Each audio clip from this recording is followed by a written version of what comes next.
کوئٹہ میں وہ ٹرین پر خودکش حملہ ہوا. بی ایل اے پہ ہماری رائے تھی کہ پہلے ایرانینز ان کو بہت پروٹیکشن دیتے تھے. کو معلوم ہے کہ کیا یہ ایران حکومت کی پالیسی تھی؟ تو نہیں، حکومت کی پالیسی نہیں تھی. اس کا مطلب ہے کہ کچھ ایسے وہاں ایلیمنٹ موجود تھے جو کہیں نہ کہیں ڈیپ روٹڈ اسرائیل اور انڈیا سے کنیکٹڈ ہے. کیا بلوچستان اسمبلی میں بیٹھے ہوئے لوگ فیسیلیٹیٹر نہیں ہیں کئی ان میں سے؟ تو یہ تو ہمارے اپنے لوگ ہی ان کو لے کے آئے نا. ان کو تو را نے نہیں ہے، کسی نے تو نہیں پالا. تو سر غلط ہے نا. ان کو ہم نے پالا. سر میں یہ آستین کے سانپ ہم نے پالے. انڈیا کی ایک فلم بنی ہے پاکستان کے حوالے سے، آپ مجھے یہ بتائیں اس میں وہ کھلے عام نام لے رہے ہیں. وہ را کا اسکرپٹ ہے، اس کا را کا فنڈنگ ہے. دھرندر 2 جو بنی، دھرندر 1 اور دھرندر 2. This is what I'm saying. اللہ نظر ہے، وہ کہاں ہے؟ آتے ہیں. آپ بتائیں کہاں ہیں؟ وہ وہی ہیں جہاں یا حبیبی ہوتے ہیں. اللہ نظر کی فیملی تو عمان میں کہتے ہیں. کیا پاکستان جو یہ جتنا بھی کوسٹل لائن تھی یہ کس کا حصہ تھا؟ گوادر پاکستان نے عمان سے خریدا ہے. جی سر، کہ عمران خان صاحب کے دور کے اندر ایک $22 بلین کا محمد بن سلمان صاحب پاکستان تشریف لائے تھے. سعودی عرب کا 10 ملین بیرل تیل اور کویت کا 7 ملین بیرل تیل رکھا جائے گا جو ضرورت کے وقت میں پاکستان استعمال کر سکے گا. پاکستان کے پاس وے فارورڈ کیا ہے، کرنا کیا ہے؟ ہمیں B L A, B R A, Majeed brigade, ان کا ہمارے پاس کوئی حل ہے؟ دیکھیں، پاکستان نے میرے خیال میں بہت اچھی ڈپلومیٹک ایفرٹ کی اور امریکہ سے بی ایل اے اور مجید بریگیڈ کو دہشت گرد قرار دیا. مہرنگ بلوچ کو کہتے ہیں دبئی سے 1 کروڑ روپیہ مہینہ آتا ہے. سر 1 کروڑ تو کوئی حیثیت ہی نہیں رکھتا نا، ان کو کہاں سے نہیں آتا. بلوچستان میں فارن فنڈنگ بھی بہت ہے. آپ کہہ رہے ہیں فارن فنڈنگ بہت ہے. بالکل. راج ناتھ سنگھ نے ڈیفینس منسٹر ہے، اس نے اوپنلی ٹی وی انٹرویو کو، ویسٹرن ٹی وی انٹرویو کو دیتے ہوئے کہا ہم نے 12 آدمیوں کو پاکستان میں ٹارگٹ کل کیا. السلام علیکم ناظرین، مزمل سروردی کے آفیشیل یوٹیوب چینل کے ساتھ میں ہوں مزمل سروردی. امید ہے آپ خیریت سے ہوں گے. ناظرین، میرے ساتھ موجود ہیں عبداللہ حمید گل صاحب، کسی تعارف کے محتاج نہیں. آپ ان کو ہمارے ساتھ ہر جگہ دیکھتے رہتے ہیں. السلام علیکم عبداللہ حمید گل صاحب. السلام علیکم مزمل صاحب، ہاؤ آر یو؟ عبداللہ حمید گل صاحب، کل کوئٹہ میں وہ ٹرین پر خودکش حملہ ہوا جس کی بی ایل اے نے اور مجید بریگیڈ نے کھلے عام ذمہ داری قبول کی. سب نے اس پر بڑی بات کی، سب نے تعزیت کی، دنیا سے مذمت بھی آئی. لیکن بی ایل اے کے ریئل ہینڈلرز کون ہیں؟ کوئی بات سمجھ نہیں آتی. چلو ٹی ٹی پی تو افغانستان سمجھا جاتا تھا. بی ایل اے پہ ہماری رائے تھی کہ پہلے ایرانینز ان کو بہت پروٹیکشن دیتے تھے. وہ ان کو ہم پہ تھا کہ ہم کوئی جند اللہ کو پروٹیکشن دیتے ہیں، وہ بی ایل اے کو دیتے تھے. اب بھی ایرانینز بی ایل اے کو پروٹیکشن دیتے ہیں، مجید بریگیڈ کو پروٹیکشن دیتے ہیں. اتنا ہم نے ان کے ساتھ دیا ہے. بسم اللہ الرحمن الرحیم. بہت بہت شکریہ آپ کا. دیکھیں، آپ کو معلوم ہے کہ ہر جگہ کے اوپر روگ ایلیمنٹس موجود ہوتے ہیں. اف یو ریممبر کہ ایران کے حوالے سے جب ہم یاد کریں تو ایران کے اور پاکستان کے مابین ایک میسائل ایکسچینج بھی ہوا، اور جب انہوں نے ہم نے ان پر پھر ریٹیلیشن کے اندر میزائل مارے تو اس کے اندر ہمارا جو ٹارگٹس تھے وہ تمام وہ تھے جو ٹیررسٹ کے ہائیڈ آؤٹس تھے، اور اس میں باقاعدہ ہم نے ان کے نام تک بتائے کہ کون کون دہشت گرد مارے گئے. ایسی صورت کے اندر آپ کو معلوم ہے کہ کیا یہ ایران حکومت کی پالیسی تھی؟ تو نہیں، حکومت کی پالیسی نہیں تھی. اس کا مطلب ہے کہ کچھ ایسے وہاں ایلیمنٹ موجود تھے جو کہیں نہ کہیں ڈیپ روٹڈ اسرائیل اور انڈیا سے کنیکٹڈ ہے. اب 2-3 باتیں بڑی اہم ہیں. پہلی بات یہ ہے کہ جب اسرائیل اور ایران کے درمیان جنگ ہوئی پہلی، تو اس ٹائم پہ تقریباً 68 جو بھارتی یہ تھے ایجنٹس یہ پکڑے گئے تھے.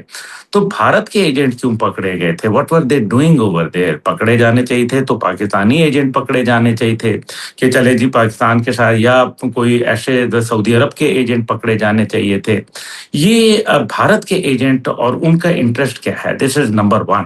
نمبر 2 یہ ہے کہ اگر یہ ایرانین حکومت نے پاکستان پر حملہ نہیں کرایا تھا تو وہ کون لوگ تھے جو پاکستان کی میسائل ٹیکنالوجی چیک کرنا چاہتے تھے؟ جواب صرف نہیں تھا کہ پاکستان نے جواب میں کیا کیا،